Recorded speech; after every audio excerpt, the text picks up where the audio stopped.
Welcome to the American Scottish Foundation Scots and US podcast.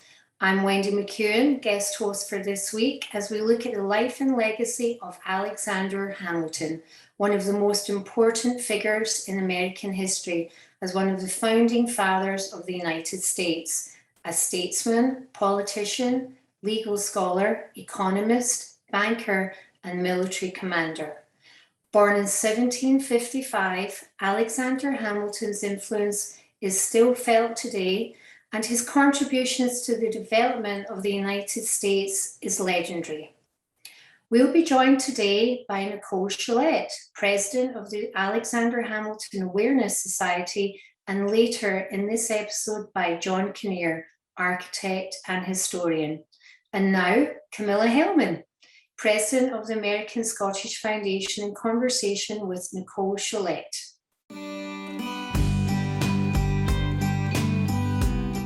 Good morning, Nicole. I'm so grateful that you are able to join us today and allow us a moment to reflect and look at the life of Alexander Hamilton at this very special time of year. First of all, we've just celebrated the 4th of July, at the independence of the United States. And I think sometimes people do not realize that Alexander Hamilton was not a part of the Declaration of Independence, but rather his work as a founding father was around the Constitution. And so I wonder, could you speak to his early life and how he became this leading figure in our government? Absolutely. Thank you so much for having me. And as you say, it's a very auspicious time to be talking about Alexander Hamilton. And just to give a very brief summary of his early life, of course, his Scottish connection, his roots, his father, James Hamilton, decided to, as one of the younger sons of the family, did try to go to the West Indies and become a merchant of varying success. And that is where he met Rachel Fawcett Levine, who became Hamilton's mother. And so they lived on several different Caribbean islands as Hamilton grew up. And then when Alexander Hamilton, at that point, was living with a family friend, had been essentially orphaned along with his brother on the island of St. Croix, he did receive some scholarship assistance from one of his cousins, and he moved up with letters of introduction to attend school in New York and New Jersey. And so it was as a young collegiate that he became involved in the American independence movement, writing very influential pamphlets, despite him being so young, attending what is now Columbia University, joining a militia as soon as hostilities broke out at Lexington and Concord, and becoming commissioned as a captain of the New York Artillery that then became a part of the Continental Army. And so even though he was quite young, he still was involved from a very early age. And he was likely present on the day that George Washington first read aloud the Declaration of Independence to his troops gathered at the Commons, today City Hall in New York City. And we're going to speak a little later with John Kinnear. We've worked closely with him around the Scots Who Built New York project, with him leading as historian. Yeah. During that discussion, we're going to touch upon all that he did, Alexander Hamilton did, around the lighthouses, which ties into his work with the Treasury. So could you speak a little bit to that? And also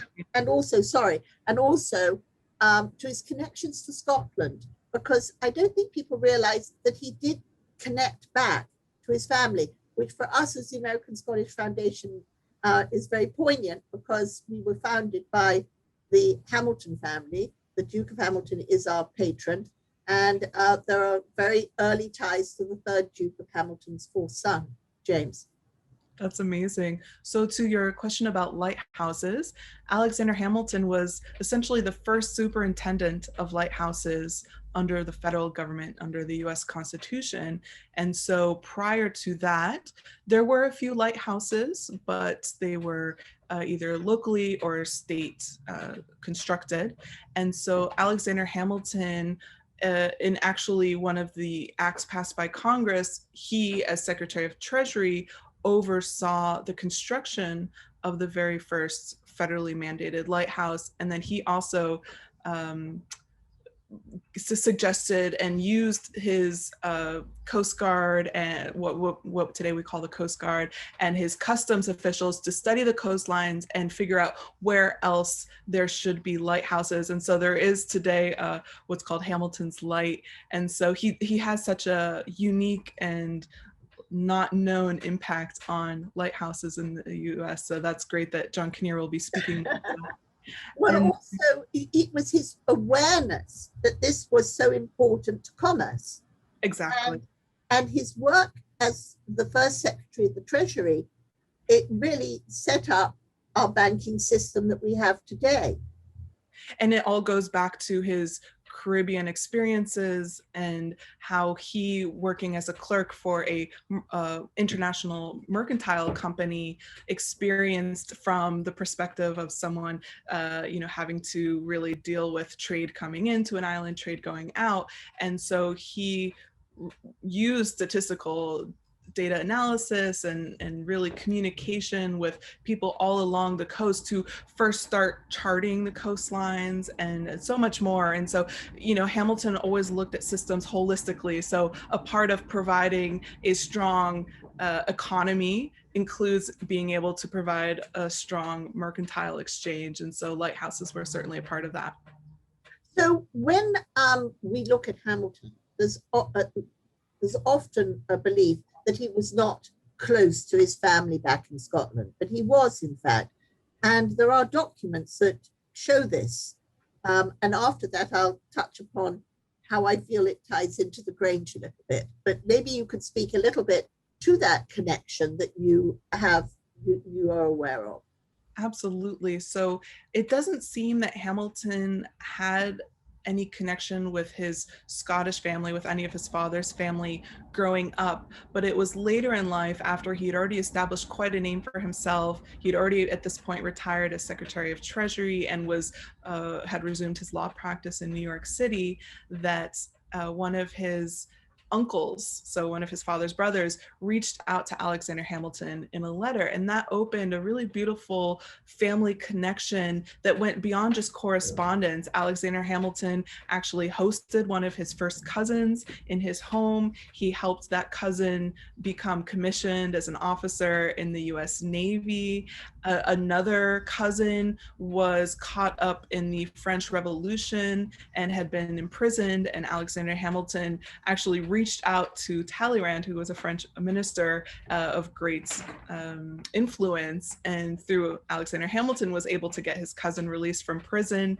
And so it's really beautiful to see that he was able to reestablish his ties with his Scottish family, and the letters are just really beautiful and so effusive of what good care Hamilton took care of his cousin, and even the connections extended beyond just Hamilton's generation. One of Hamilton's sons, James Alexander Hamilton, later in his life ended up going to visit his family's castle back in Scotland. And so, that connection really continued on beyond Hamilton's lifetime as well. Well, one of the things that I've spoken to you in the past about in passing is how similar the Grange up at St. Nicholas Park, which is his home that has now been restored by the National Park Service and is a national monument, is to the Grange of the family Hamilton back in Scotland. The architects, McCabe, they worked, it was 18 years between what was constructed in Scotland and what was built in here in New York. And so I'd love to know if they talked. I'd love to know a little bit more, but the bow windows at the front, the whole way that it is put together, they mirror each other. That's really fascinating. And I suppose it's always possible, although I don't know if there's information. I haven't come across any primary source documents, but Hamilton began constructing the Grange in 1800 to 1802. So this would have been after he established that connection with his Scottish family. So I suppose you never know. And as you mentioned, the Hamilton House, the Grange, has been preserved by the National Park Service, and our organization is actually the nonprofit partners to the home. And so it's really wonderful to see his legacy continued on, and that architectural preservation, inviting people in to experience. They're both called the Grange too. Yes, and another interesting connection is that on Hamilton's mother's side, that they at one time owned an estate on the island of St. Croix. Unfortunately, the family had lost it by the time Alexander Hamilton had moved to St. Croix. It was also called the Grange. So on both sides of his family, maybe he honored both of them with having that name. Before we move on to a final reflection on Hamilton at this moment in time, the letters that you speak of, I know of one in particular that's with the Library of Congress. Where are the other documents that you refer to? Well, for anyone in our organization, really puts an emphasis on looking to the primary source documents to really connect with these incredible historical figures and get to know them as individuals, and really understand them as people. And we're very fortunate that the National Archives has published and created this entire website called Founders Online. So I think it's founders.archives.gov, right, that you can sort through tens of thousands of documents from many of the major founding fathers and their correspondence. So you can read the love letters that Hamilton wrote to his wife. You can read the correspondence that remains from his family. And so those come largely from the papers of Alexander Hamilton that were compiled, as well as other letters in the National Archives and so on. So we're very fortunate that so many of his letters are preserved, again, thanks to his wife, Eliza, who spent 5 decades of her life compiling those papers and preserving them for posterity. Well, I think that is another conversation with you. That is so fascinating, because we've noted certain documents that helped put together the Grange and those ones. So it would be lovely to talk to you further on that. But I would love that. Thank you. But at this time, it would be remiss of us not to ask you if you have a special comment and would like to speak to this moment when we also lost Alexander Hamilton, his tragic early death. And so if you might like to talk to that. Absolutely. So I know that this podcast is being released on the anniversary of his death, which was July 12th. He did die the day after a fatal gunshot wound in a duel from Vice President Aaron Burr, which of course I think most people know. But we as the AHA Society really take the month of July to honor Hamilton's life and his legacy. And so we have a program called Celebrate Hamilton. And in typical years, we will have many events in person throughout New Jersey, particularly Weehawken, where the duel occurred, and then at Trinity Church, where he is buried alongside his wife and other family members in the churchyard. And so this year we are doing a lot of virtual programming, so all that are interested can connect and learn more about his life. And so you can find out more about that programming that again is online and free and open to all by visiting theahasociety.org, so the AHA society.org, as well as on our social media channels. And we welcome you all to participate and learn more about our organization and what we do, not only for the Grange, but many other historical sites associated with Alexander Hamilton. Oh, I want to say October is actually our 10th anniversary. So yes, we've been around for a decade, celebrating that in October. And we always welcome any that are looking to further his legacy to participate and join with us. And we really look forward to speaking with you further very soon. Thank you. Thank you, Camilla. Have a great day. A noble fleet of whalers went sailing for Dundee, wheel manned by British sailors to work upon the sea, on the western ocean passage. passage, nae we them can compare. But the smartest ship to make the trips, the Balena, I declare. Oh, the wind is on a quarter, her engine's working free. There's no another whaler, her sailing fate Dundee can beat the old Balena, she needs nae trial run. We challenged all with green, small fate Dundee to St. John. It happened on a Tuesday, 3 days we to Dundee. The gale took off her quarter boat and a couple men you see. It battered at her bulwarks, her stanchion and her rails, and left the Albalena boys all frothing in the gale. Oh, the wind is on a quarter, her engine's working free.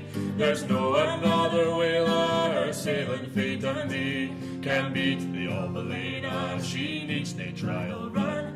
We challenged all with great and small fate Dundee to St. John. Bull Jackman got his canvas and fairly raised his steam, and Captain Guy Rieran boy was ploughing through the stream, and the noble Terra Nova, her boiler nearly burst, but still at the old whaling grounds the Balena got there first. Oh, the wind is on a quarter, her engine's working free.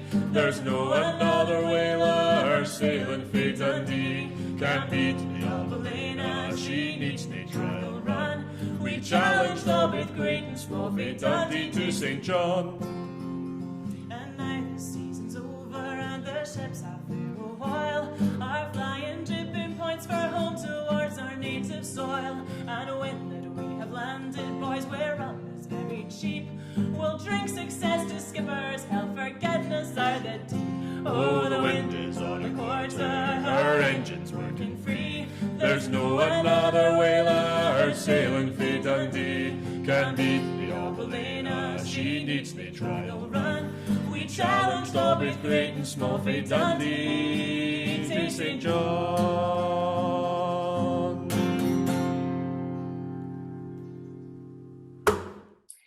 Thank you to Nicole Scholet for such an insightful conversation, and to Len Campbell for the interlude music. And now we continue our spotlight on Alexander Hamilton as we are joined by architect and historian John Kinnear, who will share with us the contributions of Alexander Hamilton to the creation of the first federally funded lighthouses in the United States. Hamilton was the first superintendent of the lighthouse services.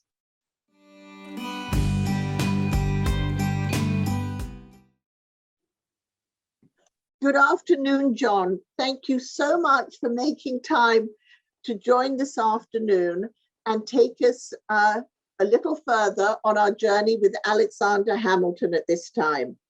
We were in conversation earlier with Nicole from the Alexander Hamilton Awareness Society, and we touched a little bit around the Grange and around the various parts of his life outside of the politics. But if you could expand on that, that would be wonderful. And maybe as we were involved with the Scots Who Built New York, we have discovered so often how Alexander Hamilton would crisscross our path. And maybe we have the early episodes of his involvement, of course, when he was living in Lower Manhattan, but also we discovered an involvement with the lighthouses. Could we start there? Yes, hello, Camilla. Hamilton became, of course, the first treasurer of the United States. And one of his primary goals was to join the individual states under one national government, which was not as simple as it would seem. So he eventually was able to do that. And in doing that, he also realized, because he obviously had grown up in the Caribbean and knew all about international trade, that was his business from the time he was about 14. So he understood that if the United States couldn't trade with other nations and also establish good credit, the country would probably never survive. So he convinced the Congress in 1789 to pass a legislation to allow lighthouses to be built throughout the coast. because safe navigation was one of the most important things to attract people to trade with our country. There were some lighthouses already around, but they were all under the individual states' control. And this was something that Scotland had been very much at the forefront of, I seem to have heard. Yeah, of course. So Hamilton got permission to build these lighthouses, and he had already been friends with John Macomb Jr., who was another Scot. He and John's father, John Sr., were prominent architects, especially during the reconstruction of New York after the British left. And Hamilton and the Macombs, they all would have been in the same New York society, so they would have been friends. And they really became good friends when Weeks, who was the main carpenter that worked with Macomb, was accused of killing his fiancée by throwing her in a well. Alexander Hamilton, and of all people, Aaron Burr, teamed up and they defended Weeks, and they were successful. So he was exonerated from that crime because there was no evidence that he actually did it. So Quite something. So at this time, the lighthouse, he was the head of, what was it? He was the commander, chief of the lighthouses at this time, before he went into the treasury, wasn't he? no, it was all simultaneous with him becoming treasurer, because he was then able to write and have enacted the lighthouse legislation. And as part of that, he also created a fleet of cutters, which eventually became our Coast Guard. Their original mission, of course, was to try and stop people from, evading the customs houses and bootlegging materials into the United States. But his relationship with Macomb really blossomed around and became quite a deep connection when he went forward with building the Grange, which was his home up in what is now St. Nicholas Park. Yeah, but before that, he did hire Macomb to build many of the original first lighthouses. And he did the very first one, which was in Cape Henry, which is the entrance to the Chesapeake Bay. That was done in 1792. Then he did the Montauk Lighthouse on Long Island in 96. And in 98, he did the Eaton's Neck Lighthouse, which is also on Long Island. And all these lights are still in existence. They're all national landmarks now. And it was a very successful relationship for the two of them. And the lighthouses that Macomb designed kind of became the models for many, many, many others. I think it was 149 of them eventually. Oh my goodness. Yeah. But he really understood the need to make for safe commerce and the waterways. Yeah, definitely. And part of his plan also was to create a national bank in the United States, which is still what we have today. He was just he was literally a genius. There's no question about it. And because the National Bank allowed credit, in other words, you could get credit if you traded with the United States. But the thing that was so interesting about Hamilton, this brilliant genius, was that he cared so deeply about the details of the house that he then built up at the Grange, wasn't it? Yeah, Hamilton again teamed up with our good friend Macomb when he finally decided to build his own house for the first time. He always rented downtown before this. And we just know Hamilton, and we know that he had a lot to do with the design of his house. And it had a lot of details that were not common in houses at the time. And if you go and visit, you'll see it, like the octagon-shaped rooms, the verandas on either side, but not connected to the front entryway, which was unusual. Like if you go to Gracie Mansion, you have a wraparound veranda, which was much more common. At the time, most houses had a central hall that went from front to back. He didn't do that. It was all part of orchestrating a visitor's experience in the house. You went in and you were either brought to his office, which was in the front, or if you were coming for dinner, you'd probably go into the parlor first for drinks and then go over to the dining room. But it was all a very orchestrated experience. And we've enjoyed being able to be up there and to have had the privilege to work with the National Park Service a little bit around all of that. It sits on National Park land, which is a part of the St. Nicholas City Park. And they have done a wonderful restoration of it. They really have. And of course, this is the third move of this house. And ironically, it's been moved 3 times, but all on property that originally was owned by Hamilton. And it was an extraordinary move, actually, the last time. We should try to make sure that we put up that wonderful speed video of picking the house up and moving it down that very big hill into this present location. But what I think it's very moving is that it sits on the furthest corner of the original land, which I think is very, very special. Yeah, very much so. And I'm pleased and honored that we have been able to work closely with the National Park Service and we've visited quite often, you and I, the Grange, and they really have done such a wonderful job of restoring the property, and with this incredible move that they made. Yeah, very much so. And again, you and I were very fortunate to have been able to coordinate quite a bit between National Park Service and the New York Parks Department, because they had to work out an agreement to put the house in what was actually at the time part of one of the New York City parks, St. Nicholas Park. And we also had an opportunity to help with the re-landscaping of the situation to make it appear more like it would have at the time Hamilton lived in his house, which was also a farm in a way. Yeah. But you also caught something, which was that there's his book of drawing, his diary with his notes about the garden, noted the 18-foot round flower bed, and you pointed out that that could be in the front. And the national parks were, responsive to this whole idea, weren't they? They were terrific. It took a while to get it approved, but they actually then recreated the garden based on his drawing and his notes in front of the Grange, which was really very nice to have done. Yeah, I'm very proud of that. So, John, thank you so much for talking to us today about Alexander Hamilton and a little bit more of the other insights to him.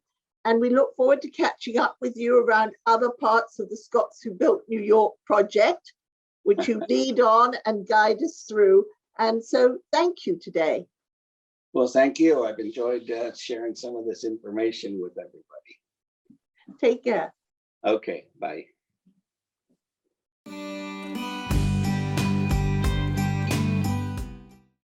We thank you for joining us today as we've looked back at one of our most important Scottish Americans, a founding father of the United States, Alexander Hamilton. I thank you to our guests and to you all for listening. Join us on the first and third Monday of the month for the ASF Scots in US podcasts available on your favorite platforms, Facebook Live and YouTube.